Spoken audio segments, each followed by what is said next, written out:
pop culture, everything is permitted.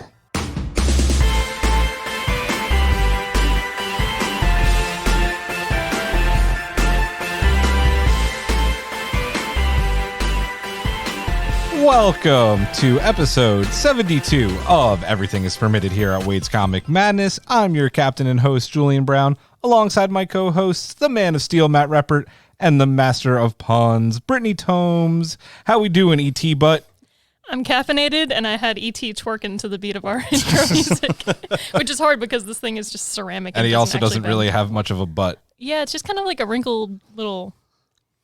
I don't even know. It's just flat. But hey, no body shaming, E.T. No, there's enough of that in the fucking movie we just watched. Speaking of, Matt, I wrote this down before I saw the movie and I said, get ready to roll those eyes. But I'll be the one to roll my eyes this week because you made us watch Bratz. It is the return. You're welcome. Raiders of the Bargain Bin. There's the Matt sigh. I'll do it for you. I don't actually really want to talk about this movie, but we have to, so we will. I brought out the perfect toys to match up with how we feel. Absolutely did. There were a bunch of trash cans sitting next to me, like fake trash cans that probably go to like Teenage Mutant Ninja Turtles or something. But yeah, this movie was just a hot pile of garbage. That is where Bratz belongs. Oh God. Bold and brash, more like belongs in the trash. And I wrote this down before I saw it, and it definitely reigns true. Even I don't know how we got through this one. I was impressed with our commitment. Our honestly. power of friendship got us through. I could not have watched this film alone. You know it's a bad movie that's like about a product line when even my 4-year-old daughter, who would probably eat this shit up, was bored and wanted nothing to do with it. She was like, "Can we watch She-Ra?" She did. She was like, "Can we watch She-Ra? Can we do that?" Guys, we made it through because we're BFFs. Yes. No, we're Bratz. Oh. But with little angel halos, so you know we're really good. Oh, fuck me.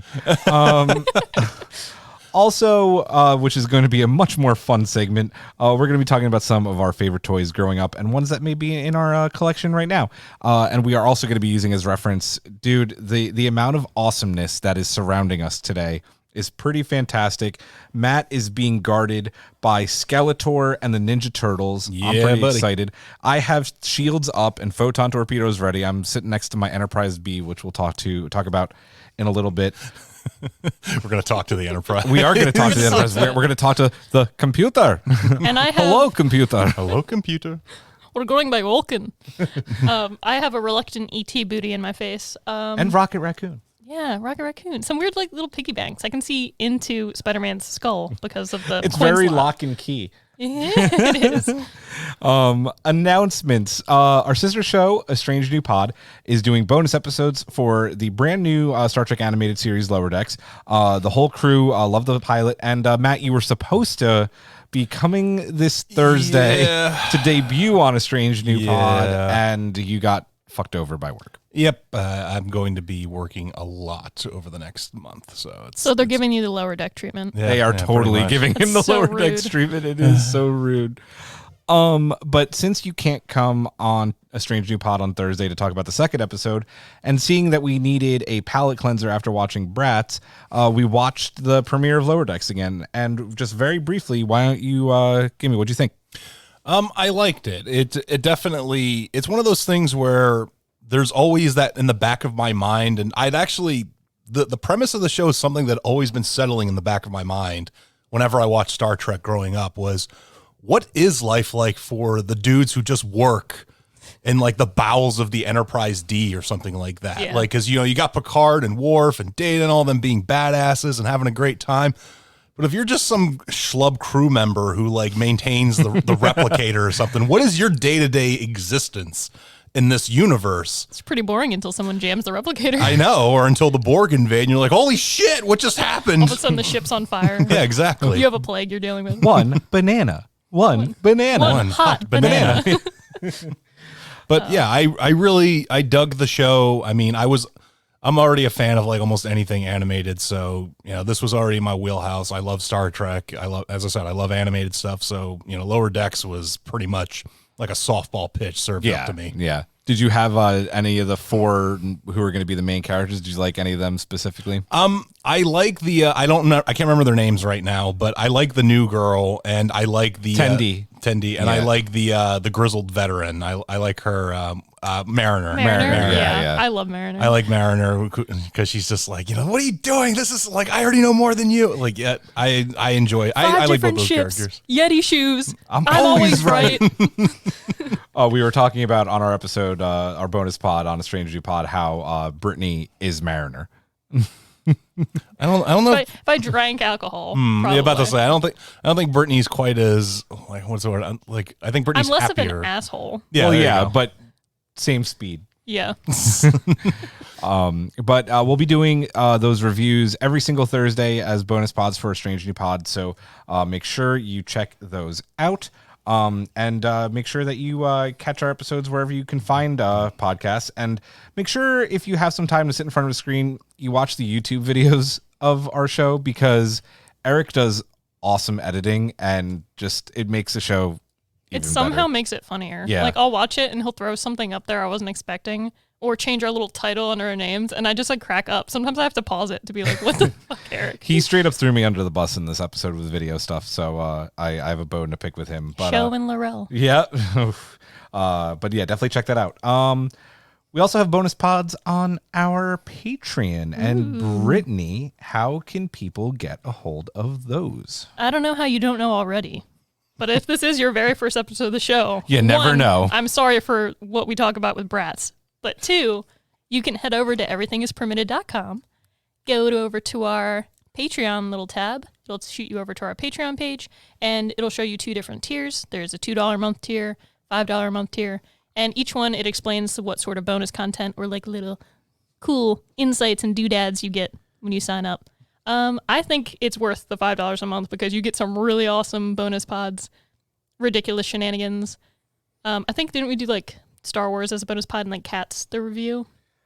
They weren't Can't bonus remember. pods, Oh, they but we've done some fun stuff. Okay. I'm trying to think of which one. We do so many. I don't We have remember. so much stuff. It's kind of hard to keep track Yeah. of it now.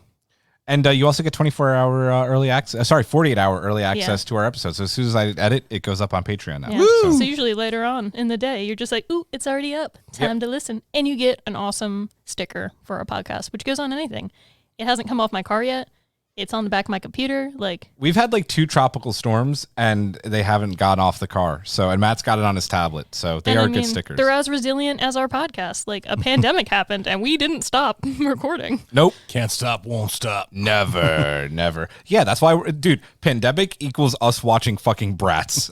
Just putting that out there. I was going to say, in fact, we gained patrons during a pandemic, which did. was surprising. We expected people to be like, no Nope. more. Bye. Speaking of which, to our little patrons who kept on chugging through, our little engines that could. Oh, God. I'm trying to prolong our inevitable by going to Bratz. So to all of our BFFs. Oh, God.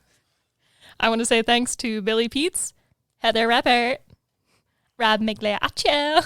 I'm trying to be as obnoxious Oh my as possible. God. Michael Cox, Nikki Vesey, Matt Moore, Gabrielle Wembush, Rob Carter, and of course, like the totally cool Anthony Matares. Yeah.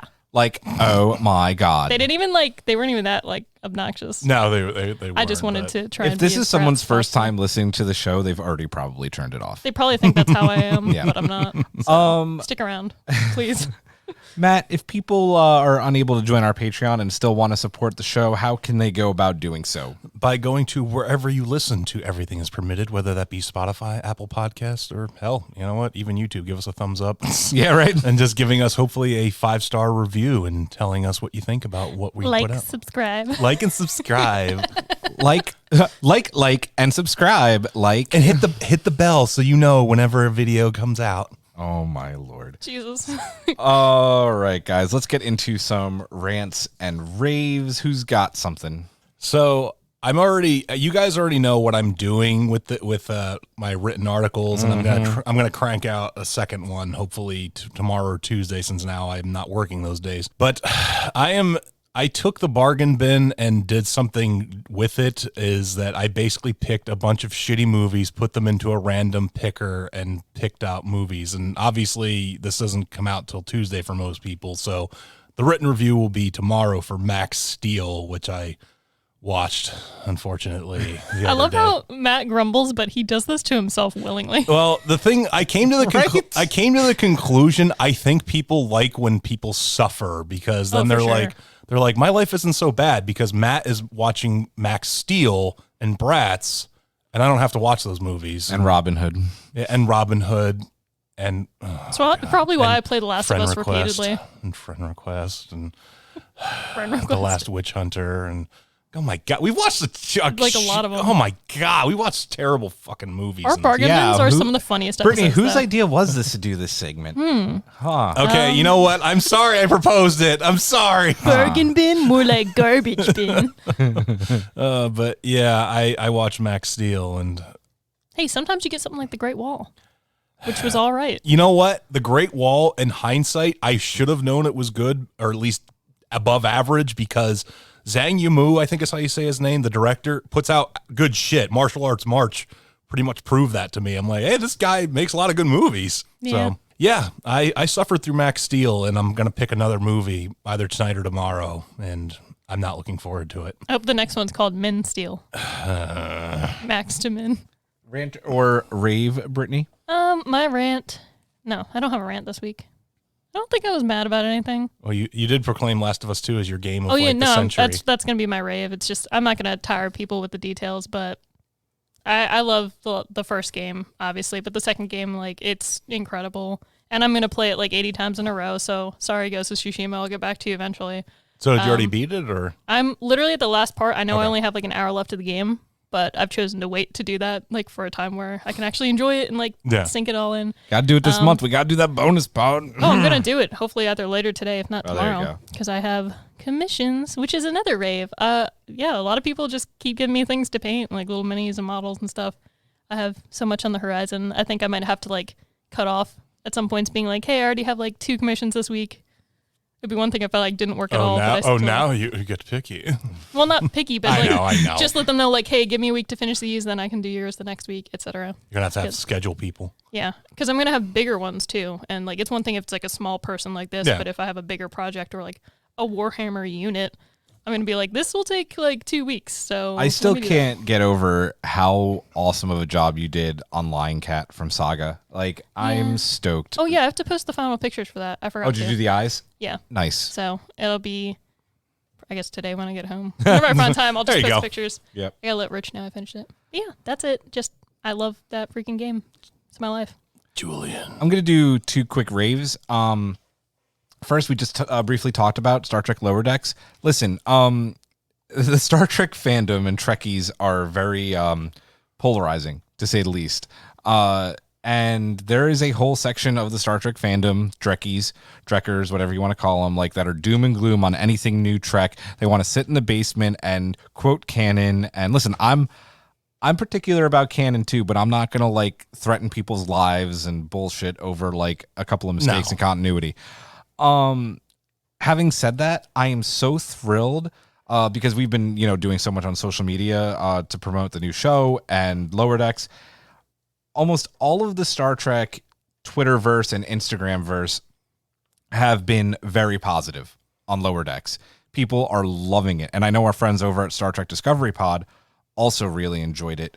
It's just people are liking it. People are saying it's fun while kind of, like, remaining faithful to Star Trek. And that makes me really happy that people are enjoying it. Somebody said it best when it comes to making something that kind of, like, I don't know if you want to call Lower Decks, like, I know it's Star Trek canon in a way, but it's also a parody. Oh, yeah. But, like, somebody kind of said it best is that the only people that can make a truly great parody are people that love the source material, that are like, I love this and I want to make something that is very tongue-in-cheek and humorous about it. Well, yeah, and, like, what I wanted to say there too, right? It's like they were so great at the end of that episode, right? When they're totally making fun of the show. It's like, do you know about Spock? He totally came back to life, and the Genesis system, and he fought Khan and some space whales. And I'm like, yes, when you can make fun of yourself that way, parody canon or not, like, it's successful. And I thought that was wonderful. And then I also have to give a very big shout out at Marcy Starfleet, who has been taking commissions online and animating people in the Lower Decks art style. She did our whole entire new podcast crew, and they are awesome. So big shout out to her. My other quick rave is Warzone. They just did season 5 and dropped season 5, I should say, and it's fantastic. They just blew the roof off of the stadium.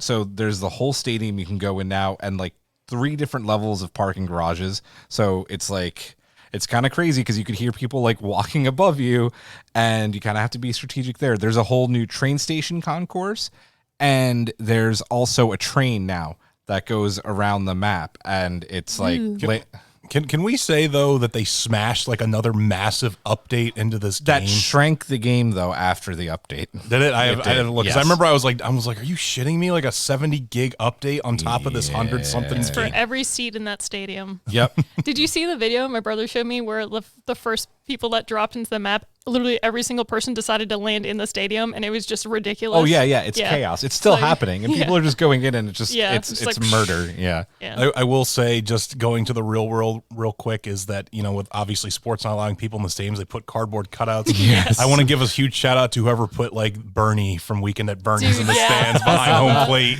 I was like, that's like, I don't know who you are, sir or ma'am, but you've earned my respect. I wonder if we can like offer to pay. It'd be like, oh, if I pay you so many dollars, I get this seat, and I want to put this person there. Like, could you imagine? That'd be amazing. I would put Captain. I wonder. Picard.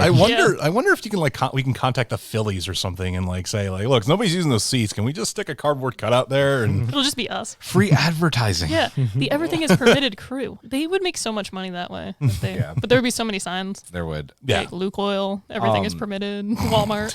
Just going back to my rave real quick, the one thing I'll say is it just like adding these new areas just brings a whole nother layer to the game. They're also one of the biggest complaints, which I find ridiculous because it's battle royale and people camp. That's just the nature of these kind of games. I am a camper, fully admitted. Like that's my play style. Hey, I'm still racking like seven to 9 kills a game. Welcome to Camp Brown. Yeah, welcome to Camp Brown. Camper, That was much Julian Brown. The marshmallow. one thing I'll say is that they are kind of like trying to get people away from that. They've added rappel lines to the airport, the stadium, the prison, and anywhere that has a high roof that like was not easily accessible to kind of like, you know, Dissuade camping. yeah, well, dissuade camping or give people access to, you know, getting sniped off a roof and not being able to get up there. So it's cool. It's great. We've had a lot of fun. It's a little bit more difficult, which is always good. I haven't won a solo match yet. God damn it. I've gotten like second place 10 times. But I'll get my first solo win of the season. I got a bunch last season. I actually started playing Red Dead 2 again. Oh, yeah? Yeah, Good because I was like, you know what? I never beat this game. So You never beat it? Was it beat it. because of my southern accent last episode? No, a friend of mine was playing it, and I was like, you know, I still have it installed on my Xbox, and I'm like, I don't want to do the online shit. Like, screw that. I don't want to do that at all. But I thought to myself, I haven't played this game and beaten it, and like I had done so much in it, and then I figured, you know what? And so finally, I'm going back through it now. Nice. I just finished chapter 5, I believe. So Very cool. Just a lonely cowboy going through story mode on his own. pretty much the way it was meant to be. I love that game because you could literally just be on your horse and there's a thunderstorm rolling through and you just stop and watch it because the graphics are so fucking good. Dude, I actually did that the other like about a day or two ago. I was up in north in the map, and like a thunderstorm started rolling. I actually just stopped and was like, this game looks awesome. Yeah, it's so fantastic. I have to go back in eventually and finish some side missions and stuff. And yeah, so. Okay.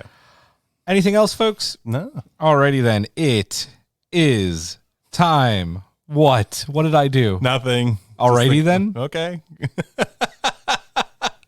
It's time for the permitted minute. He was picking his voice. Oh no. Jesus Christ. Oh, Jesus. Since ET's in front of me, I'll do Elliot. Permitted minute. I was going to try and do the Valley Girl thing, but I just couldn't. I was.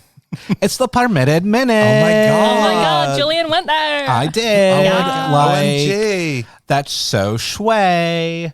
And our listeners just all left. All right, We don't blame guys. We are going to go here in 5, 4, 3, 2, 1. Mr. Gatus, start the clock. If you've played Ghost of Tsushima, you've probably taken the time to pet a fox at one point at the many shrines around the map. In fact, foxes in the game have been pet over 8 million times. The Animaniacs revival has a release date, as the classic cartoon series will begin its new run on November 20th. John Wick keeps finding people to kill, as a 5th movie in the franchise has been confirmed and will shoot back-to-back with the 4th film. Also, in a bit of controversial news, Ren and Stimpy will be returning with new episodes to Comedy Central. The sequel to Captain Marvel has landed its director. Nia DaCosta will helm the second film in the franchise and is also the director behind the upcoming Candyman reboot. The American Horror Story star Sarah Paulson is also set to direct an upcoming spinoff on the series. Microsoft's new streaming service, xCloud, does this not sound like porn, will launch next month. It will not be on iOS or other Apple devices. Finally, in the most controversial news of the week, Disney's Mulan will make its way to Disney+, but users who already pay for the service will have to shell out another $30 to gain access to the film, with 5 seconds left. Clutch. Nice. We're clutching. Clutch. And speaking of Mulan, let's get into some quick odds and ends. The Mulan conundrum. And The Mulan Ruse. When he said Mulan, I thought Moulin Rouge. Yep. So I'm glad Brittany and I were united in But that. it's a ruse, because we're being tricked. Get you. the Mulan. Gaga. Maga chocolate. They're just on the Great Wall. Gaga. My name is Mulan Marmalade. Shoot a hun. The Moulin Rouge, the Moulin Ruse, and the future of theatrical releases at home. I'm just gonna ask a question: are you guys gonna pay $30 to watch this? Not unless we do it as a group. I'm not. No. Yo ho, a pirate's life for me. And that's all we need to know. Do you think that Disney Plus subscribers should have to pay that additional fee? No. Not that exorbitant amount. No. Like we discussed before that maybe the ticket price or like what we paid for like Trolls World Tour, but actually owning the film or renting it like for that amount would have been okay. But this is like $30 plus you're already on Disney Plus and then you don't even own the film. That's kind of ridiculous. To me, it's once again, this is another one of those, let's test the waters on this and let's see, because what this is they're trying to make up for their lost ticket revenues. $5 billion that Disney has lost. Yeah, they're trying to make up for those ticket revenues that people would go into theaters to pay to see the movie. And, you know, they did the math, you know, what's an average family pay in movie tickets? And I assure you, that's probably where this $30 came from. But if I'm paying $30, I better be getting a fucking icy with that. You know, like it's movie ticket plus icy plus popcorn. Like that's not it. If I'm paying $30 just to sit and watch a movie in the comfort of my own, I better get a freaking like Zoom call from like the actors in the movie at this point. Nice. If I'm paying $30 and on top of my Disney Plus subscription, I just better own the fucking movie. Like that's it. Like I own it. It's in my collection now. That's the only way I would buy it, but it doesn't sound like that's going to be the case. Like how long do you have to watch it after you pay that $30, you know? Is it a 48-hour rental? And then like you don't have access to it anymore? They say that this is a one-off, right? Which I don't believe. And not at all. obviously we're going to ask the question, are you concerned that this is something that they are going to do in the future? The big question that is on everybody's mind right now is, okay, they've done this with Mulan. Now are they going to do it with Black Widow? I could see it happening because depending on how long our country continues to fail at responding to COVID, then, you know, because movie theaters won't reopen or they'll allow like maybe like 20 people tops and you have to have like 2 or 3 seats in between you or whatever. They're trying to recoup their money. That's exactly what Disney is doing. And part of me thinks that it's a matter of time because Black Widow, I feel they're going to hold off as long as they conceivably can because they know that that's like a huge moneymaker. They know that people will pay for that movie, but they want to see it. Will Mulan make a decent return before they do it to Black Widow? So, unfortunately, I'm sorry, Brittany, I didn't let you No, you're answer the good. question. I just wanted to make to your point, like, unfortunately, I do think that people are going to do this. Like, all the Disney files and all the fanatics who watch all of these movies are just going to pay that $30 ballers. Bollocks. They're going to pay that fee and not even think twice about it. So I will say this, and I apologize, Brittany. I'm not trying. No, I was just going to make horrible puns. So by all means, please continue.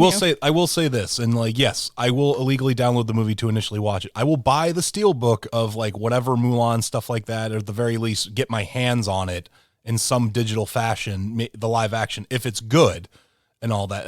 I'm not paying $30 just to rent the goddamn movie. Like, you want to charge me maybe $10 to rent it? All right, I'll consider that. I might do that just to watch it and so we could review it and everything.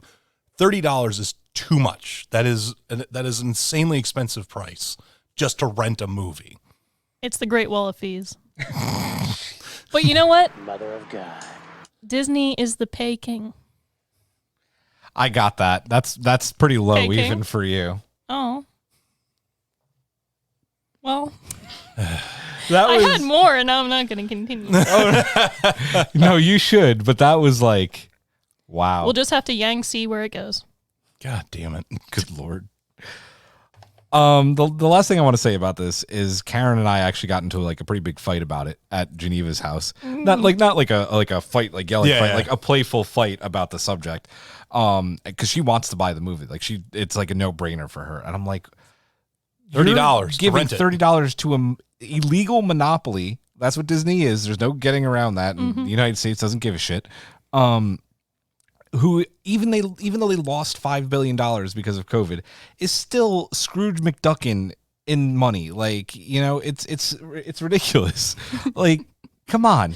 I would pay $20. I would. If even on top of my fee, I would pay $20 because I did it for Trolls and I did it for Scoob, and we own those now. But like $30, man.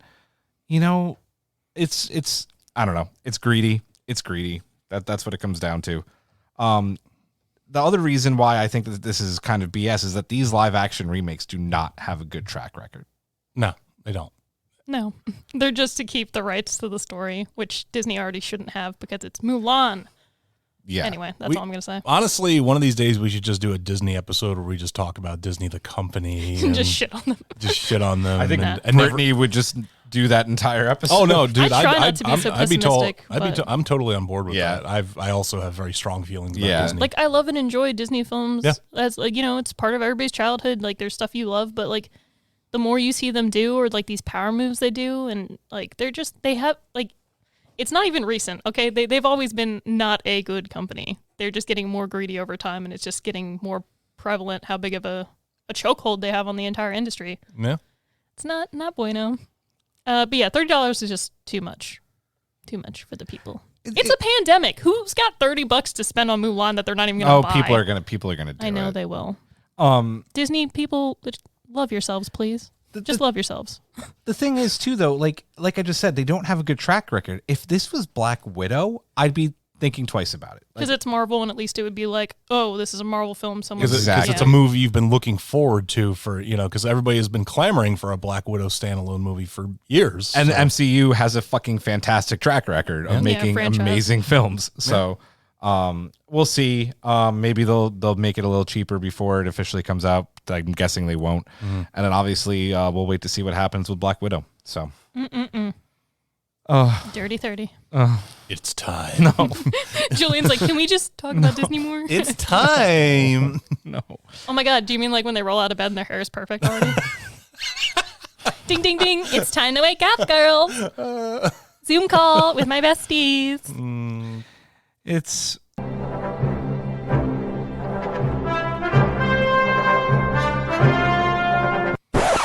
Dormammu, I've come to bargain.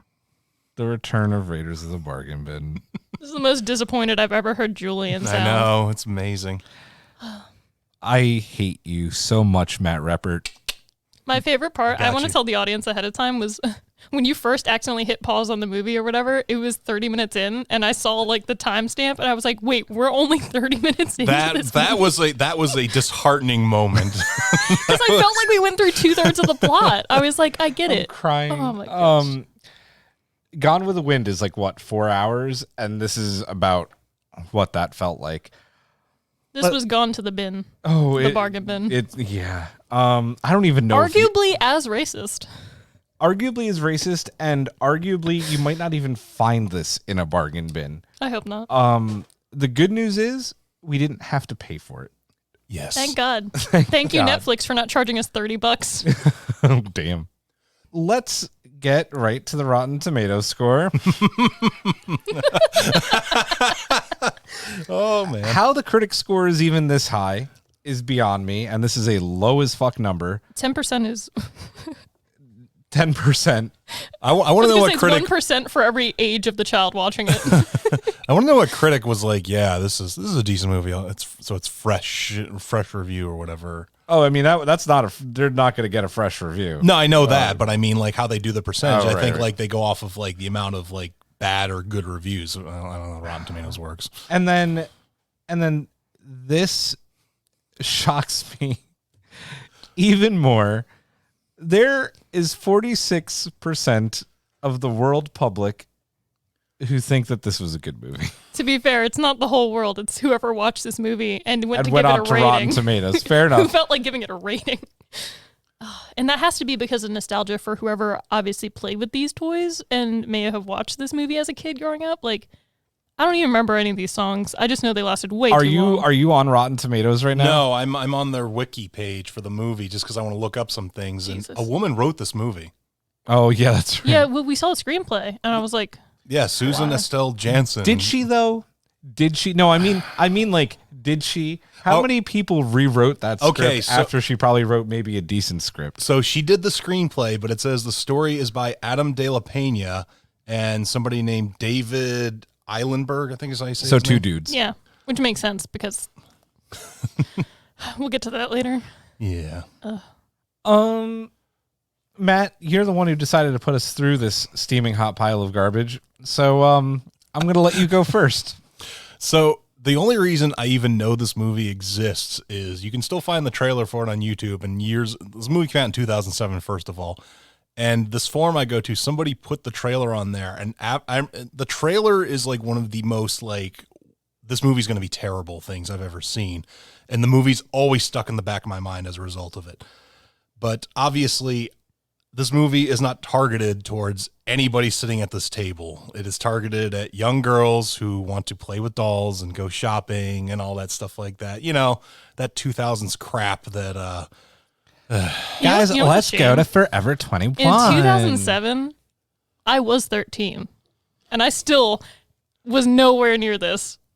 Because, like, once again, the toys I think were for like 6-year-olds at that time or something. But Brittany, you have a walk-in closet. Julian? the one girl had a bat cave, man. Yeah, right. She had like a bat cave. These in were her like closet. the richest high school girls I've ever seen in anything. Even the quote middle class or poor girl was like, yeah, her house looked like really nice. Yeah. And she lives in this school district that the taxes have to be astronomical for they this. had a bust of their like The president of their of the school. principal, The yeah. principal. I said president. Whatever. He might as well have been. Played by John Voight. Jesus. Poor John Voight. I mean, I guess he has bills to pay. But I guess even he can't avoid bad roles. I'll allow that one. But shit. yeah, if Bratz is just as vapid, stupid, and terrible as I thought it would be, it's and more. I didn't like.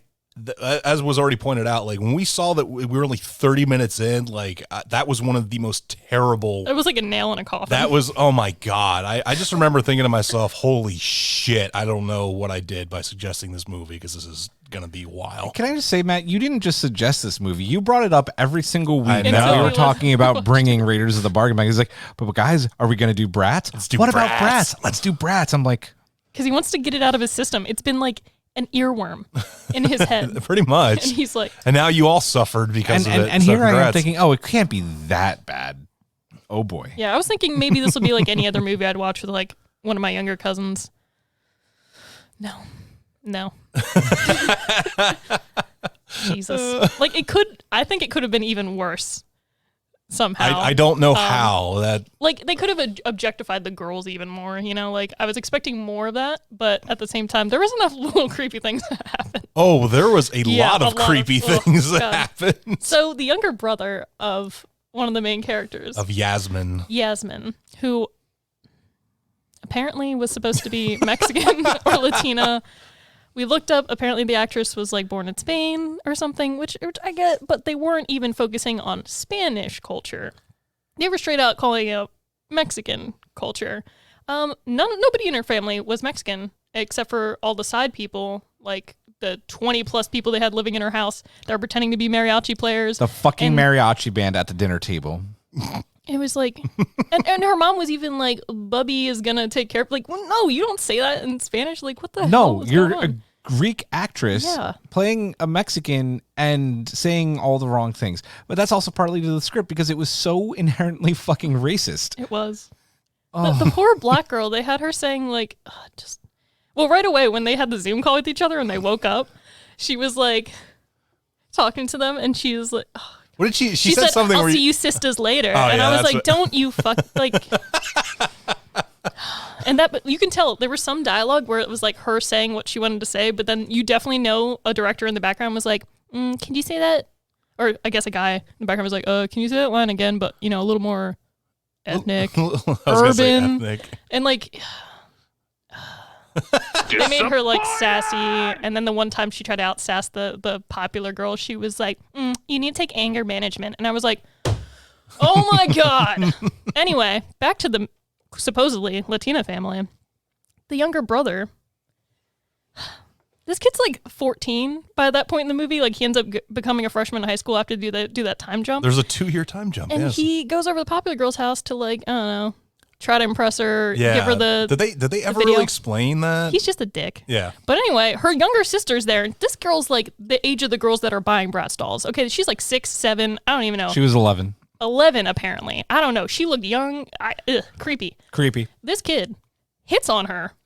And like it's not even just like a one-liner like, oh, like there's no excuse to this. Like it's very creepy. Yeah, and she even gets up and walks away. And he says like, "I like him feisty," and Yeah, he keeps right? like Oh, walking ugh. after her. It's Ugh. like, oh my God. And then it happens again in the film. At first we were like, that was a really creepy scene.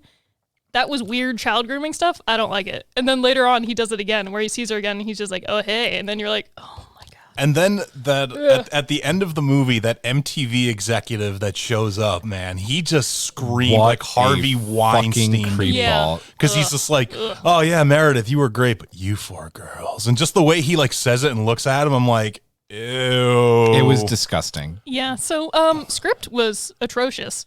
And there were a lot of very questionable acting choices and grooming things. Yeah, that's all I'm gonna say for now. In a few of these movies that we've watched, there's always been like that one kind of level of inappropriateness, and the fucking 14-year-old hitting on girl's sister was like, just like what do you call it? Just that like something like that Chills? shiver running up Yeah, your it's like, spine. ugh. Like this is not okay. There's something very wrong with this. What is going on? Like nobody who filmed that was in the scene. Anything like nobody questioned or was like, this is wrong. This feels wrong. This is very creepy. Not okay. Imagine if you're the parent of the actress who played the little sister and your daughter is in that scene, and like I'd be like, I'm going to pull her out of this movie because this is disgusting. I would have, yeah. And even when she stands up, she's like half of his body height. Yeah. Like I'm just like, this is like, ugh. Oh my God. And he's like set up as this young future bro dude who like does the Always doing his selfies hair. and everything. And He reminds me of Flash from Spider-Man, his douchebag friend from the like Homecoming and Far From Home. The what he always calls him like Oh, yeah, Penis yeah. Parker. Oh, that guy. Yeah. I had to picture him because I was like his yeah, I was best trying friend. to think. I'm like Flash. Yeah, I don't know. that Yeah, guy. his name's Flash. It's Yeah, stupid. yeah. I mean, That's stupid actually- name for a douchebag guy, right? That's pretty much the exact like feeling that I got from him. Yeah. But oh man, We and haven't then even gotten to the plot yet. I know. wait, what? Oh, I guess there is actually a plot of this. Four There was 4 different BFFs. plots. 4 BFFs going to high school and being broken apart by the cliques of their insanely massive and overfunded high school. Which You is mean like prison? a prison. Yeah, their prison, which I don't know if this was clever or just a weird quirk of the movie, but obviously, John Voight had the book of how to run a prison that you see in the very beginning when their first day of school. And throughout the movie, you see like security guards like walking or standing in some of the shots, and I'm like, is this intentional, or are they trying to be funny or clever, or was this just whatever, fuck it, just throw a And security I mentioned guard. while we were watching, the vice principal was the goon from Yep. Star Trek Into Darkness, who's like, like he catches Scotty trying to open the door for Kirk and Khan, and he's like, "Oh, you're very big," and then he gets thrown out the hatch, and I'm just like, That makes sense. They had all right? those weird totalitarian signs too. That it's like obey. Like you Yeah. remember you were like, are that they was in they they live. They Yeah, live. yeah. And but like some of them were like really weird, and it was all red with black. So I'm like, this isn't like somebody on set knew what they were doing with this. Oh, 100%. It's, Yeah. Like this is like weird Nazi stuff. That's right. Can we also talk about the fact that these girls were supposed to be freshmen? Remember when they first showed up and then just like, oh my god, freshman year, and we all went, no fucking Bullshit. No, bullshit, you are not freshmen. I was surprised when Karen looked up the actresses and found out that they were all like 18, 19, 20-ish, like when they filmed this movie. So that actually surprised That was the hell out of closer me. than a CW show. in Yeah, age, that where it's actually. like, where they're like in their late 20s or something like that. Like, hey, I'm just going to high school for the first time. Nice voice. You like that? And you're like, why are all these high school kids completely ripped with six packs and stuff? You're like, even if you're an athlete, you don't look like that. Bratz also had an abundance of musical numbers that seemed to go on way longer than they should, which contributed to what felt like this 4-hour movie. It was like they wanted to be High School Musical, but did the exact opposite in every way possible. And I don't even like High School Musical, but man, did this have more songs than High School Musical. So the guy who did the music for this movie, his name is John Coda, and I mean he went hard in this movie. He went all in. It's like, John, we need you to do the music for this movie, and he went, I'm all in, all the music. Wait, speaking of the music, remember when the dramatic like soap opera-esque like downfall music played when she meets the deaf guy for the first time, and she's like trying to talk to him, and he was like, oh, I'm deaf, and like explains to her, and she's like, well, you don't sound, or you don't look deaf, you don't sound deaf, something like Yeah, that. something like and he that. was like, well, oh yeah, you don't look deaf, and he goes, well, you don't look ignorant, but I guess you are. Like Literally the best part of the entire movie. that was the saving grace. And every time the one girl, oh my god, I forget her, I don't remember any of their names, they were so vapid. It was Yasmin, Sasha, Chloe, and Sasha, Jade. then. Sasha, every time she vibe checked her divorced parents, right? Yeah, Sasha Yeah. had the divorced parents, yes. She was just like, yeah, I'm holding things together with my friends. Maybe you and mom can try the same. And I was just like, oh my god. I like how in that one scene at the near the end of the talent show, it seems like her parents are going to get back together. Yeah, I was just right? like, they hug, like, So yeah, and they're weird. just like, wait, that was it? That's all it took for them to get back together? They were terrible for each other then. I don't know. And the deaf guy at first, I was like, this is kind of cool. You know, it's teaching kids about people who are different than them, whatever. But then like throughout the film, he gets progressively less and less like obviously deaf. I And wonder, like, I wonder if he's actually deaf. I gotta look up the There's actor. I don't know. no way in hell. I am curious. and I'm I'll be curious. ignorant and say that because I think I'm right. yeah, like there's later scenes that make it seem like the actor himself isn't because of the way he like starts to act and like talk and like do Yeah, things. yeah. But yeah, I would guess no because he only does sign language twice. And it's the same sign pretty much, yeah, right? and he's just like, go for it. Here you go. Ian Nelson, I believe, is the actor. He's 37 right now, so So he was 30, he was 20, 25. Something? I can't do math right now. It doesn't say whether he's deaf or not. So Let's also talk about one of the reasons that I wanted to go run and hide in my room, Matt. Oh my god. This is worse than when they brought up the bug thing in Cats. There were fucking clowns, Matt. You didn't tell me there were fucking didn't know clowns. there were No, clowns. you only saw the trailer and they weren't going to show us the I creepy don't shit. do clowns. you like hid your face for like a good I went minute full or so. turtle into my shirt because I don't do clowns. I The don't. clown stuff was really intense, like unexpectedly intense. They were Yeah. zoomed. The makeup Yeah. looked great though. It looked the amazing. makeup So like looked incredible. props to the people that I guess worked behind the scenes on this film with like costume and makeup and then like the music, but that's about all I'm going to give because this is obviously a job they were just like, oh god, I got to put it on my resume, but I got to get out of here. Oh shit, the clowns. Do you know what was even scarier than the clowns, though? What's that? The end of the movie where they're doing all those little girls' makeup and they look absolutely awful and look like they're going to kill people Yeah. In the music video in the music video.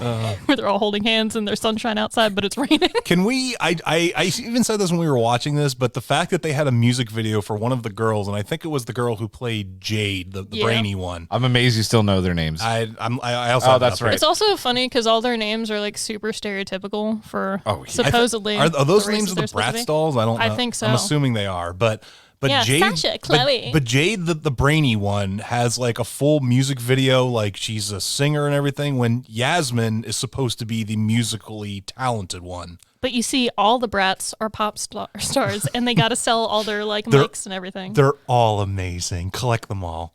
Basically, I think it's basically like to justify why the Bratz dolls exist. They're like, and here's a movie about their life. Their friendship is amazing, so solid, falls apart in the first act. Then a time jump 2 years later. Oh my God, they're all 16. They can drive now. But yeah, their friendship is still a little shaky until they all get detention, and then they become friends again. And then there's like a talent contest. Anyway, that's the whole plot, so you're fucking welcome. One of the things that and it's from the trailer that drove me nuts about this movie is the part when they're in detention, how they're all positioned in that room. Like one girl is standing up looking out the window, the other one's over here. And every time I actually paused that trailer and was like, what the fuck is happening in this scene? Why are they all covered in food? They're covered in food. They're all in these weird like poses around the room. I'm like, who sits like that in detention? I swear to God, the new Power Rangers movie took a cue from Bratz and the detention scene in that because it was shot like the same exact way. I've said this. Everybody tries the Breakfast Club, but they can't. I've said this about the new Power Rangers movie. It was way better than it had any right to be. That's true. Oh, damn That is straight. true. I would watch that anytime. I just wish that they actually became Power Rangers a little sooner in the movie because it's literally the last 15 minutes. No, because their transformation scene would be like putting on makeup, like Sasha, like putting on eyeliner and stuff like that. Yeah, that's the downside of the Power Rangers movie. I wanted another one, but they're probably never going to do the sequel. But it would be great because the first one's just the origin. Mm-hmm. Yeah, and that one has good diverse representation, unlike this movie. I'm not gonna lie, I was hardcore into the Power Rangers as a kid, and I'm going to talk about that a bit in our next segment as well. But God, I love the Power Rangers so much better than Bratz. But the reason I'm actually bringing up Power Rangers again too is because, again, you're trying to sell merchandise, right? So the original Power Rangers Dino Force, Power Rangers Ninja Go. I know that's not the name. It was Ninja Storm. That's why I keep you around. But and this is the same thing. There's the cartoon Bratz, there's the toy Bratz, and then there's, for God knows what reason and who, Lionsgate executive up in his tall towers yeah, let's do this one. Let's do a live action Bratz. I just want to know, somebody at some point there had to be some scenes filmed, and somebody at Lionsgate or whatever had to have watched this and been like, yeah, let's keep going forward with this. I like where this is going. I mean, God, this movie sucks so fucking bad. Other than, even if you didn't have the creepy, grooming, pedophile, whatever crap in it, it was just a terrible movie. It was uninteresting. I didn't care about their friendship at all. I think Brittany said, the deaf guy was, the only one who seemed like he'd be interested. And yet he could still, here he pulled he could read lips. He was Daredevil. Yeah, thank you for taking that, because I was about to say he was Matt Murdocking. Well, I just saw him right behind you, literally in the picture. I really want to take the scene though when it goes 2 years later and just cut it with the Avengers game 6 years or whatever. Dude, it was they were trying to go so hard on those. We should overlay Alan Silvestri's Avengers score over this movie and see how fucking morbid it is. It would probably be amazing. Oh my God, Jesus! Oh God. I'm glad I watched it with you guys, because if I would have watched that alone, oh my God. No, I wouldn't have been able to do it. I don't know how. I don't think I would have made it. I probably would have done what I did in Velocipaster, pause it and been like, holy shit. Remember when we were 30 minutes in and I even said, honestly, I'd still watch this over Velocipaster. Yeah. I would watch Cats again over this any day of the week. Jellicle. I like how he said that should be their musical number. Dude, it was as long as a Cats song. But yeah, you know how I said originally, oh, would you guys be in Cats? And I said, hell yeah, I would. I would not be in Bratz. Absolutely not. Can we also, I want to, and this bothered me in the movie, is that the whole thing at the talent show at the end, because you get a college scholarship out of it and everything like that. Why did the main villain, Meredith, need that scholarship? She lives in a palatial mansion that Louis the 18th would have loved to have been in. Yeah. I mean, and she's like, oh, I would have gotten the scholarship. you're rich, like you're uber wealthy. But that's exactly what the rich do. They're like, I don't need this scholarship, but I'll totally buy it. I'll eat it up. It's mine. But also though is that it bothered me as well because they're like, we have to do this for Chloe. Yeah, I think Chloe was the sporty one. Yeah. Chloe was Sporty Spice. Sporty Spice. Yeah, I was about to say that. How is it, talking about like racism and gross like pedophilia shit and like rampant sexism, that the star soccer player who's fucking dribbling around everyone and making goalies look horrible has to get PK lessons from a man? Thank God she kicked Right? that ball into his balls, because But did she do that intentionally? Because she's like, oh, I'm so Yeah, sorry. they made it seem like she's, I'm klutzy Chloe. I'm such a klutz. Yeah. even though she's fucking spectacular. Yeah, and Yeah. that's what I was going to point out is that like she's like an amazing soccer player. Like she'd easily get an athletic scholarship, like no questions asked, to a lot of universities if she's that good at it. So, I don't know. She was so good, she didn't even need an actual uniform like everybody else.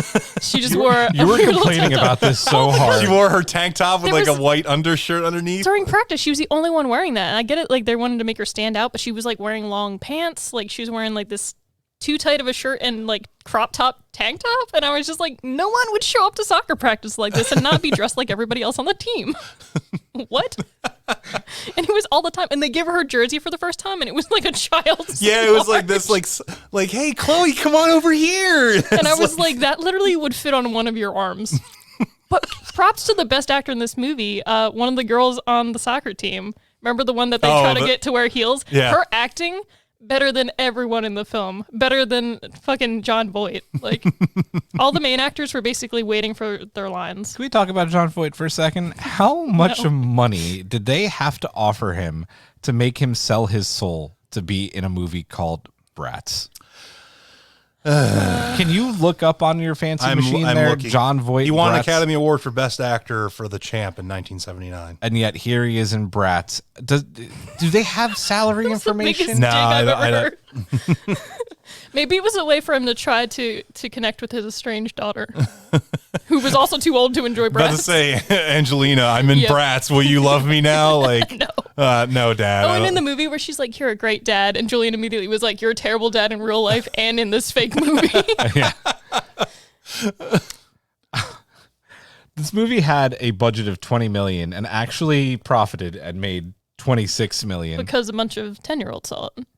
Oh, here there's you ready for this? Oh God. Are you fucking ready for this? There is a Bratz wiki Oh. dedicated. Oh, boy. Definitely. There's a toy line. There's a fandom. Dude, I'm quickly trying to find if there's anything on his. No, man, nothing on his salary. There's Dude, gonna be a bunch of like young women that are listening to this, like maybe a few years younger than me, that are gonna be like, "I love Bratz. It was such a nostalgic movie for me," and that's fine. But watch it now. And I promise it's not good. So, and we'll kind of touch upon this in our next segment, but I can freely admit that some of the stuff I loved as a kid was just very clearly designed to get me to buy toys. And I mean, that All does- of He-Man and She-Ra. doesn't take away my enjoyment of it, but I fully admit now, like, yep, that was designed so I could buy it. I was in the trap. action figure. I Googled how much did John Voight make for Bratz, and before we get to the bargain bin meter score, I'm just going to read this because this just seems to make so much sense. One of the articles that comes up in the Google search from Jezebel, John Voight's wild Trump video may be foreshadowed by Bratz role. Oh my God. Everything's connected, guys. Was John Voight's role as the fascist principal in Bratz a warning about Trump? See, fascist principle. Oh my God. Oh my God. It's all connected. He It's was all obsessed coming with the together now. statue that shattered. All right, guys. I think we, Yeah. yeah. No. Yeah. The best way to sum it up is the fact that we were in a house with what, 3 or 4 children when we started watching this film. None of the children watched the film with us. No, they were doing normal kid things Yeah. like playing hide and seek instead of That watching was the this god sign. awful film. It was a sign. They even walked out and looked at it and And went, like, nah. nah, and walked away. They demanded better programming. There was a video game made from this movie. Oh my God. For what system? And For did it have, Nintendo DS and Windows, apparently. but it probably had like the called- actual toys, right? It's called Bratz for Real. They're on the cover of it. Oh, fuck. I know what Britney Street. Oh God, ladies and gentlemen, let's get to the bargain bin meter score. Matt, this is your monstrosity. So Yeah, I mean, as much any kind of praise, slight praise I want to give to any, like maybe like as the music or something like that, because the dude went hard, but is immediately taken away by all the creepy shit with some of the characters. So yeah, I will go garage sale, yard sale on this one, just because it was that freaking bad. It was so overly stereotypical. Like, I don't know what high school they were basing this on, but like this high school would not exist. And like cliques are a thing, sure, but like, man, is it just terrible. Terrible. So, that being said, definitely dollar store or whatever our lowest is, I guess garage sale. It's garage sale, yeah. Garage sale, and I'd hope to find it next to a bunch of Bratz dolls that are like legs broken off and like they don't have half their accessories. And I wouldn't touch it. I'd just be like, makes sense, and then walk away. Speaking of things I wouldn't touch, I just watched a great episode of What We Do in the Shadows, and that is what I'm going to base my bargain bin meter score, because I always have to do a unique one. Yes, you do. So Laszlo, Nadja, and Nandor get invited down into a sewer, and I believe it is Laszlo or Nadja that call it a shit pipe. This movie belongs in the shit pipe. Oh, I don't have a toy for that. Plain and simple. I love that show. It's so good. Speaking of good things, Okay, so those were toys that let us down in movie form. Let's talk about toys that didn't let us down in our childhood, I guess. And maybe now. I'm Captain John Harriman. I'm Captain John Harriman. I'm Captain John Harriman. it's just repeating now. That's disappointing. It knows. I think the battery Set audio to repeating. Oh, this is cool though too. So it has a display mode with the lights. So yeah, I'll just start because I have it in front of me and I started pushing all the buttons anyway. Go nuts, baby. So back when COVID first started, we were trying to experiment with some cool things for our patrons, and we did a patron adult show and tell, and everybody brought like a cool thing and brought it on the Zoom, and I brought my Enterprise B because one, the Excelsior class of starship is my favorite class of starship from Star Trek, and there's kind of a story about this specific Enterprise B from Diamond Select Toys. So this came out a while ago, and I had it pre-ordered on Entertainment Earth, and it just kept on getting back-ordered and like for years. Like this was like a big thing, and finally it came in stock. And what I had done is that I had pre-ordered it with a credit card, and the one time that they had it in stock, my credit was gone, and they tried to charge my card, and I had like no money at the time. Oh, damn. And I did not get the Enterprise B. This is the Enterprise B from Star Trek Generations. It is my favorite ship ever. And when Karen and I first moved to Levittown, we came to this wonderful establishment, Ta-da! Wade's Comic Madness. And maybe like the second or third time we walked in the store, Wade had this on the table that he does auctions on. And I saw it, and it was like, listen, Wade doesn't really like drop prices on things. Understandably, this is how he makes his money. Well, he definitely can't on those. No, definitely not on these. This was $75. And I said to Karen, I have to have it. She knew the story behind this too. She's like, yeah, just get it. So like one of my first memories of Wade's was him having this and getting it. And it's just so cool. It's really detailed. It is probably my favorite thing in my current collection. I'll talk about past things next go around. But it's sleek. It's sexy. I love the Enterprise B. So there it is. That's my story. I love it. Yeah. We'll go around this way. Okay. I have 3 things with me, but I took pictures of other things around my room, and things from my childhood are like packed away. Like that happens a lot. So I wasn't able to dig through everything, but I'll start out with Skeletor. Skeletor. You bumbling buffoon. I have this awesome, I don't even know exactly how tall. 6 inch 6 inch, figure? probably 6 inch, yeah. Yeah. So it's this awesome Skeletor figure that I recently acquired. But I really love He-Man and She-Ra, a lot of, 80s cartoons. I grew up on those. And Skeletor, I don't know why, but I'm just oddly obsessed with him. And I also my favorite memes are wholesome Skeletor memes because he's such a mean, annoying dude. And then he has these awesome memes where it's believe in yourself. I surround myself with loving people, stupid stuff like that. So I have another, like, a staff that goes, it doesn't go specifically with this figure, it's for, like, a different one. But these are two separate things I've accumulated, and I just, like, put them together. So he's got a cool staff that's for a slightly bigger figure. And it's just, he's really awesome looking. I'll upload a picture later so people can see him. So is that staff not the one that goes with this one? It's not the one that goes That's with cool, it. This though, is a that staff that you're- was given to me separately that I wear in my hair sometimes.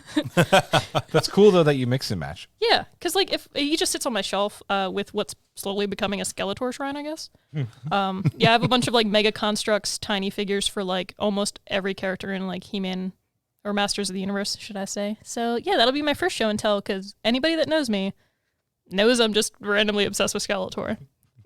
So true. So unfortunately, any toys of mine that I grew up with would be at my parents' house, and I try and limit my contact with them right now due to everything that's going on.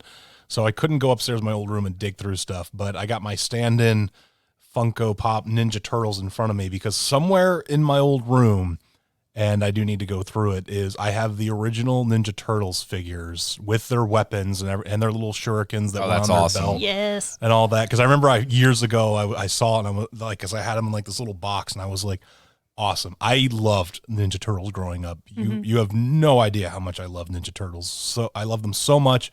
I saw the first movie in theaters. Like I was dying to see it. I loved it to death. I love it to this day. And I love the Ninja Turtles figures because they were just like, they had all their little weapons. Like they were so cool looking. And I would love to, I'm going to have to find them again. That'll be probably one of the few toys that I'd be like, yes, I will take this to my house and put it up somewhere. I will find space for it. Here's the question for you. Would you, like, if you ever had kids, would you, like, pass those on or like, no, these are mine, I'm not letting them play with these? Those probably not, just because of the fact that, like, honestly, they're pretty much collectibles at this point, especially if I still have all the weapons and everything. Like, I don't think I would ever sell them anytime soon, but like, I know for a fact that if I put them up on eBay, I'd probably get a decent offer for them. Yeah. Just because there's a lot of nostalgia attached to those toys. You don't want kids losing, like, the little No, the shurikens would Yeah. go bye-bye. the They would weapons. disappear. So you're like, you don't touch this. These are daddy's toys. They did a really good job back in the day with all, like, whether it was from the movies or the cartoons with Ninja Turtle toys and just any kind of Ninja Turtle memorabilia, right? You had the toys, the awesome arcade game from back in The the day. Halloween costumes. Yeah, dude, They were all they cool. did such a good job. Love it. Yeah. And these dudes are really cool. Yeah, they are. I actually Yeah. do really like them. Got these little Funkos in front of him. Yeah, no, they're pretty tight. Back around to me. So I mentioned earlier that I loved the Power Rangers. Back in the day, dude, I had all the Power Rangers toys. And I think there's some down here. I guarantee you. I can't find. No, I know they are because I think we touched them. It might be behind me. They're the ones that I always thought they were great. They were the flip heads. So Yeah. Oh, I have those. yeah, so they had all the Power Rangers, and what was cool is that they had their heads, like, of their faces, and then you would press a button either on their belt It or would on their flip. chest, and it would flip Yeah. up to their helmet, and they were just so badass.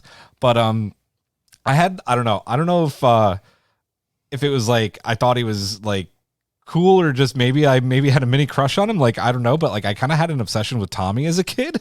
So like I loved the Green Ranger and I loved the White Ranger. So Yeah. Everybody loved the Green Ranger. I had the Morpher and I had the flute, which Wade has up. I'm still debating buying that. He has the Green Ranger, the dun dun dun da da da.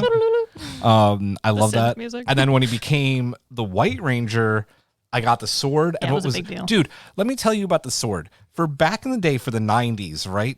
They did a great job on the sword. It would go up and like because it would get a little bit longer if like you pulled it up, and the lion's eyes lit up red and the mouth moved and talked like on the show. Awesome. And dude, it was so cool. I went for the White Ranger as for Halloween one year. I had the full helmet. And they made two different versions of the costume. They made like the cheap cloth version of his overshield and like the good rubber one. I had the good rubber one. Oh, yeah. Even in October, I was so fucking hot in that thing. But it was so worth it, man. I went hardcore, had the sword and everything. Oh, man. Power Rangers memorabilia was the shit. I loved it. But I never went any further toy-wise or collectible-wise. Yeah.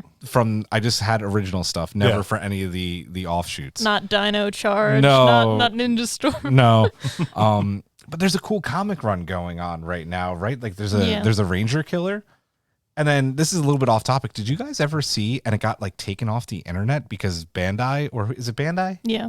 Bandai got really pissed off. They made like a dark, Katie Sackhoff was in it. Yeah, I remember that. A dark Power Rangers fan film, and Katie Sackhoff played Kimberly, Pink Ranger. Dude, it was good. You can still find it. Yeah. If you look in the right places. It was so good. I'm like, when are we I need getting this? Yeah, right?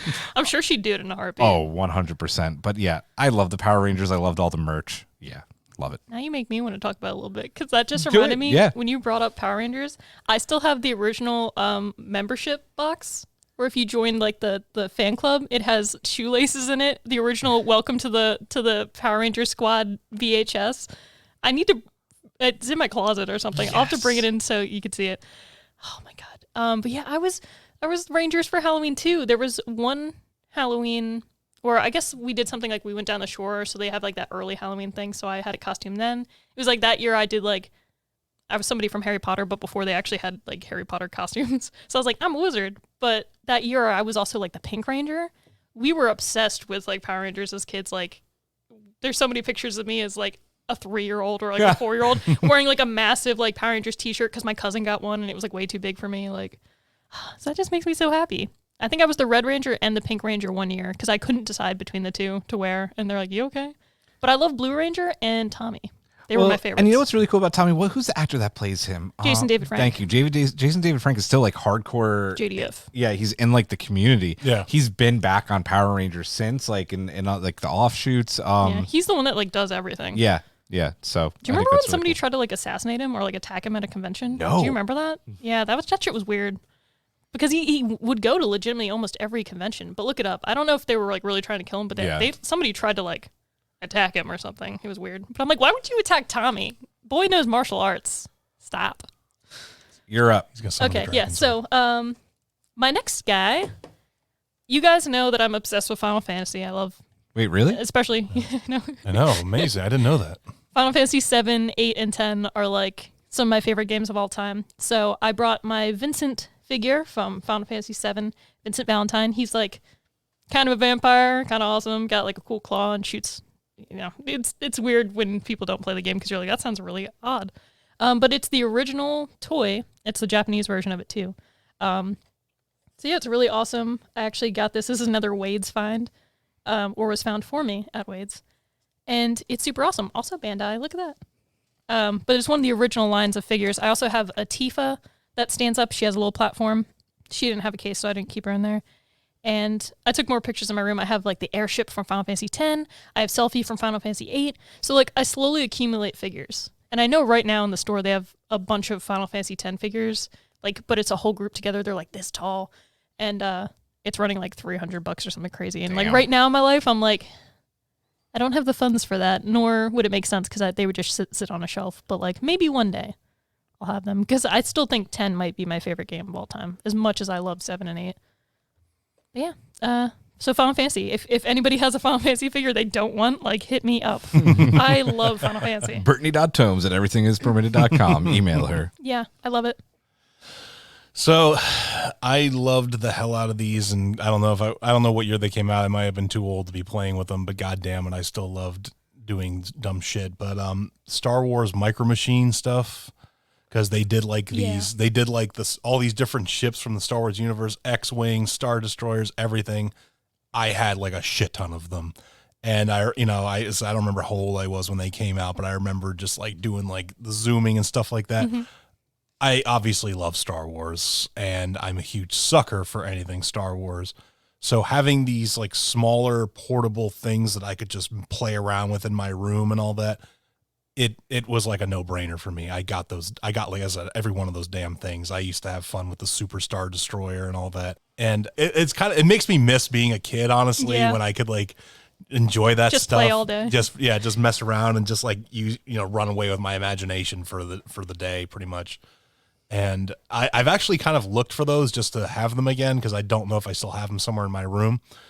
But the Star Wars Micro Machines are like a big part of my toyhood, or my toy. No, that actually sounds pretty it could good. be a toy hood. Yeah. I like it. Nice. So I just found this Marvel bin next to me, which is perfect because this is what I wanted to talk about. Nice. And these are the 90s. There's some new ones in here too because I could tell they're from recent comic runs, but they look and feel like they have that good 90s action figure feel. These are the X-Men. And dude, the 90s X-Men toys were so good. I had this guy. I had this is like the original Wolverine. Well, not original because it's not the orange suit, but the yellow and blue with the black claw marks on the sides. Mm-hmm. And dude, I would play with this guy. And I had a green Jeep because you know Logan's background. And I would like put him in the green Jeep, and like I was like, oh yeah, Wolverine's indestructible. So I'd put him in the Jeep, and like I would throw it off the side of my house, and just like keep doing it. It was so much fun. I'm pretty sure. Yep, this one had the insertable claws. Yeah. Yeah, So you Yeah. could I had this guy. I Or had this snicked. guy. This is like, talk about scale. This is probably what Colossus would look like next to Wolverine, right? Just like beat him I down. keep thinking of Deadpool because you pointed his butt at me, and I was just like, Deadpool too. It's so good. But man, the amount of figures that are in this bin, I'm gonna move my mic a little bit so I can like pull this bin over because there's like really good stuff in here. I'm the Juggernaut, bitch. We You're got the Juggernaut. Juggernaut. Remember her name? Oh, I know. I don't remember. No. That's not Psylocke, is it? No. No. It's the other girl. Warpath, right? No. Yeah, Warpath. Isn't don't know. Warpath from Mortal Kombat? No, I No. don't think it's Warpath. Let me Oh, I don't look think them it up. is either. I feel so bad right now because X-Men's like my favorite, and I'm forgetting their names. I wasn't prepared. Forge. Anyway, We're just going down, man. You These you see where I'm getting at. This is an awesome collection, and one day when this is all gone through and priced out, there's a good chance that I'm going to be buying a lot of these. And because like, you know, they're out of the box and everything, like I would probably let Cecily and Caleb play with them. yeah. Dude, like these toys, the last one I want to talk about from X-Men, because it was so great, they made an awesome Mr. Sinister toy, like really detailed. The red diamond on his chest with You light. were right. It is Warpath. It I is was thinking Warpath. Proudstar because that's his last name. Yeah. But yeah, his name was Warpath, not Proudstar. Anyway, this is an awesome bin of just everything Marvel, and I'm kind of jealous that it's just sitting here right now. And that's it. We will go around. Moonstar. So she was Psyche. Ah, Yeah. okay. So. All That's right, the no thing, idea I was who thinking- that I was is. thinking of star names, and I was like, I don't want to say it and be wrong. We will go around one more time.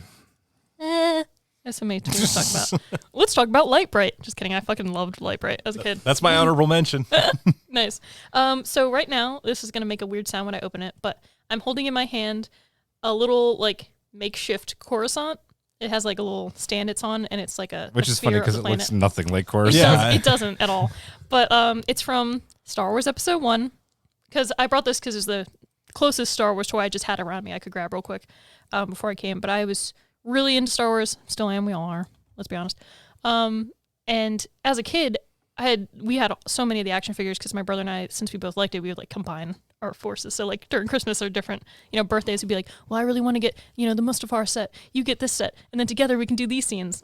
And when our cousins would come over and sleep over or hang out, we would get my mom's like camcorder and set it up, and we would take one of like either a title card from like cutting out the cardboard of like the actual action figure or like a little stand or base that they're on, and it would say Star Wars, and we'd pull it out and be like dun, dun, dun, dun. We'd record it, and we would act out our own scenes and our own parodies or recreate videos we already saw on the internet, like just different things. So it just reminds me of all that fun. I wish I had that footage because it's probably really embarrassing and terrible. But that's also like goes back to like why I'm like, oh, I've kind of always wanted to be a voice actor my whole life because I would do like all these different characters, all these aliens and stuff. So I'm gonna press the button. It's gonna make a weird sound because it's opening up. What you hear is like the little motorized machine at the bottom. Luckily it stops, but it has on the inside Palpatine and Amidala, and they're where the Senate meets, and they're on one of like the hovering stands. And it hovers up and down, and it, recreates the scene from the movie where they're first, like, they're addressing, like, the Trade Federation problems and everything. But this is where he starts to, like, nab at some power, and low-key, like, nobody's aware of, like, the huge implications of it. But you can see, like, an alien race in the background of it, and it's just cool because it opens up, and they're like, hey, remember that scene in the movie where they're on Coruscant, and they're doing Senate stuff? here you go. It floats up and down. They really did make toys out of anything. Oh, they did. Dude, yeah. I love how you said nabs some power though, when he straight up just like was a senator, and then like by the end of the film he is was fucking like supreme chancellor. Yeah, but you know what I mean? Like it's his first. Oh nab no, at I know. power. I Yeah. just it's so funny, right? But Like, yeah. dude just goes for it. But every time, like, this sits on a shelf in my room, and every time I look at it, I'm still just like, I'll pop it open and just, look at it. And I'm like, wow. I was like, it's not even a toy you can really play with. But if you were doing a scene or like talking about the first movie and you're already playing through the scenes like with your people, then you're like, oh, and here's the Coruscant part. He's now the Chancellor. Like, and that would be like the end. Oh man. So I'll just do two quick shout outs. Obviously G.I. Joe and Super Soakers. I love the Super Yes. Soakers. But the What one would the toy I'm gonna talk about, because I love the hell out of it, and there was a TV show that I loved as well, is Dino Riders. So Dino Riders, if you didn't know about it, is a show where two alien races are fighting in their galactic war. They crash onto Earth in obviously prehistoric times. There are frickin' dinosaurs everywhere, so they start mind controlling them to use them in their war. Classic. It is every bit as insane as you can imagine. And I remember, I believe I had the T-Rex, which was like nice. the OG awesome toy, where it had the little mind control thing on its head that you can take on and put off and all that. The little like riding thing that they had on him. That was obviously the bad guys used the T-Rex. And, but Dino Riders was the toys were so cool. I loved the premise behind it. Obviously, I don't know what came first, the show or the toys. I'd have to check. I'd have to research that a little bit more, but Dino Riders was awesome as hell. And I kind of wish they would bring it back and like modernize it. So You just reminded me, man. I had the toys. I absolutely loved them, and the show, Beast Wars. No, yeah. Oh, those toys Beast were Wars. so good. Dude. Honorable mention right there. So good. I feel like we could do like this could be like another segment later down the line. Oh, yeah, absolutely. we got to season come 4, back. we'll do it again. Yeah, we'll do this one again. I want to thank that box behind Matt for making this segment come true, because as you know, we've kind of had to be making up these episodes as we go along because of COVID, and sometimes you see something and you're like, we're going to talk about that. And that Star Wars Unleashed Obi-Wan Kenobi figure started this whole thing. So thanks, And box. damn, did we not have those as well? Oh, damn. Oh, I forgot Dude, to bring it's them. okay, man. You mentioned it now. You can talk about it a little bit. No, we got to wrap up, but I Next have time. them, and I will do them as my rave on episode 73. I'll bring them in so you guys can see Yeah, I them. didn't know even where they bring are. up Pokemon or anything else. Jesus. So that's going to do it for this episode. We will see you next week for episode 73. So for Matt, for Brittany, I'm Julian. Have a good night.